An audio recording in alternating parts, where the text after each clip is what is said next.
Ömrüme ışık tek yandın sönmedin. 100 yol azap verdin, bir yol dinmedin. Rahat küsüp gittin, geri dönmedin. Kadrini bilmedin, bilmedim sen. Bəxtimə göylərdən inən mələkdir. Sevgi barımızda neçə günəkdir. Bilməzdim ömrümə belə gələydin. Qədrini bilmədim, bilmədim səni. Sən çıxım gedəli qəlbim sınırdı. Kimə nə qıydımsa bəxtimə çıxdı.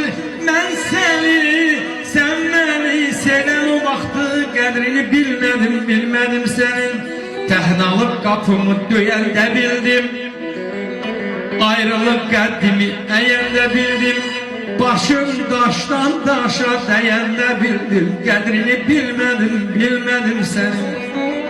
Mahnımın kədəri sətri sən oldun, sevgimin qoxusu ətri sən oldun. Her şeyin kıymeti kadri sen oldun. Kadrini bilmedim, kadrini bilmedim, bilmedim, bilmedim.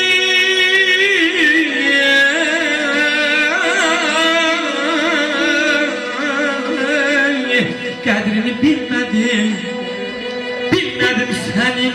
Ay gözlerimi bir dayan. Beni kimin reisini oynasın? Halımı edim ben.